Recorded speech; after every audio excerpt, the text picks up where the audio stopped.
Hi subscriber and viewers எல்லாருக்கும் வணக்கங்க. இன்றைக்கி சூப்பரான அருமையான டேஸ்டியான ரொம்ப ஹெல்த்தான ஒரு கீரை ரெசிபி, அதுவும் முட்டையை வச்சு எப்படி செய்கிறதுன்னு தான் பார்க்க போகிறோம். இதேமாரி முட்டை கூட கீரையும் சிக்கன் கூட கீரையும் சேர்த்து செய்கிறதுனால, முட்டை சிக்கன் இதெல்லாம் சூடுங்கிறதுனால, கீரையை சேர்த்து செய்கிறதுனால இந்த சூடை நம்ம தவிர்த்துக்கலாம். அது மட்டும் இல்லாமல் இது ரெண்டையும் சேர்த்து செய்கிறதுனால நம்மளுக்கு மிகப்பெரிய சூப்பரான சத்துக்களும் நம்மளுக்கு கிடைக்குது. அது மட்டும் இல்லாமல் இது ரெண்டையும் சேர்த்து செய்கிறதுனால அதிகப்படியான சுவையில் இருக்கும். இது சப்பாத்தி, ஒயிட் ரைஸ் இதுக்கெல்லாம் ரொம்ப அருமையாக இருக்கும். அது மட்டும் இல்லாமல் நிறைய ஸ்பைசஸ்லாம் சேர்த்து இது கூட செஞ்சுருக்கிறோம். என்னென்ன ஸ்பைசஸ்லாம் சேர்த்து செஞ்சுருக்கிறோம் அப்படின்னு இந்த வீடியோவில் நம்ம பார்க்கலாம். அதுக்கு முன்னாடி சப்ஸ்கிரைப் பண்ணாதவங்க, லைக் பண்ணாதவங்க வீடியோக்கு லைக் பண்ணிவிட்டு வாங்க. நம்ம வீடியோக்குள்ளே போகலாம்.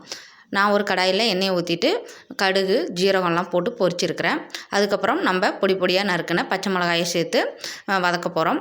இது ஓரளவு வதங்கினா போதும், முழுசாக நல்லா வதக்க வேண்டிய அவசியம் இல்லை. அதுக்கப்புறம் நல்லா பொடியாக நறுக்கி வச்ச வெங்காயத்தை சேர்த்து நல்லா வறுத்துக்கலாம். அது ஓரளவு வறுந்ததுக்கப்புறம் நம்ம பொடியாக நறுக்கி வச்சிருந்த தக்காளியும் சேர்த்து நல்லா வறுத்துக்க போகிறோம். இது நல்லா வெந்து சீக்கிரமாக கிடைக்கணுன்னா நம்ம கொஞ்சமாக உப்பு சேர்த்துக்கலாம். இது சீக்கிரம் வேகணும்னா கொஞ்சம் உப்பு சேர்த்து வருங்க, சீக்கிரமாகவே வறுபட்டுரும். அதுக்கப்புறம் ஓரளவு வந்ததுக்கப்புறம் நம்ம ஸ்பைசஸ்லாம் ஆட் பண்ண போகிறோம். என்னென்ன ஸ்பைசஸ்ன்னு பார்க்கலாமாங்க. மீடியமான ஹீட்டில் வச்சு வறுத்துக்கோங்க. அதிகப்படியான ஹீட் வச்சிங்கன்னா சைட்லலாம் கருகி போயிடும். இப்போது மஞ்சத்தூள் சேர்த்துக்கலாம். தேவையான அளவு மஞ்சத்தூள் உங்களுக்கு எவ்வளோ தேவையோ அவ்வளோ சேர்த்துக்கோங்க. அதே மாதிரி உங்களுக்கு காரம் நம்ம முன்னாடியே பச்சை மிளகா சேர்த்துருக்குறோம்.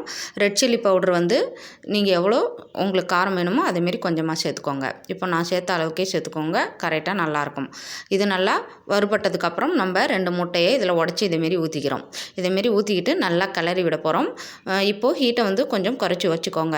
இன்னுமே அடிபிடிச்சி கருகிடும். அதனால் கொஞ்சம் குறைச்சி வச்சுக்கோங்க. லோக்கும் மீடியத்துக்கும் இடையில வச்சுக்கோங்க. நல்லா கிண்டி விட்டுட்டே இருங்க, கைவிடாமல் கிண்டிகிட்டே இருங்க. இதனால் பொலன்னு உதிரி மாதிரி ஆனதுக்கப்புறம் நம்ம பொடியாக நறுக்கி வச்சுருக்க ஒரு கீரையை சேர்க்க போகிறோம். நல்லா முட்டை பொலன்னு வெந்து கிடச்சதுக்கப்புறம் தான் நம்ம கீரையை சேர்க்கணும். நல்லா தெரிஞ்சுக்கோங்க. இப்போ நல்லா பொடியாக நறுக்கி வச்சுருந்த பாலக்கீரையை நம்ம இது கூட சேர்க்க போகிறோம். நல்லா சேர்த்ததுக்கப்புறம் நல்லா கிண்டி விடுங்க. தண்ணி எதுவும் சேர்க்க வேண்டியதில்லை.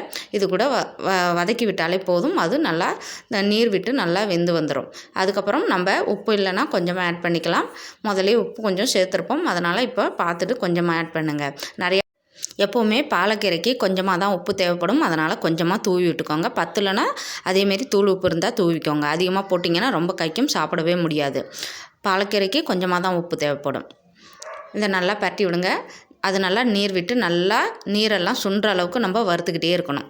ஓரளவு நீரெல்லாம் நல்லா கொதித்து வந்ததுக்கப்புறம், சுண்டி வந்ததுக்கப்புறம் நம்ம இறக்கி வச்சிடலாம். இப்போ நல்லா வெந்துடுச்சு.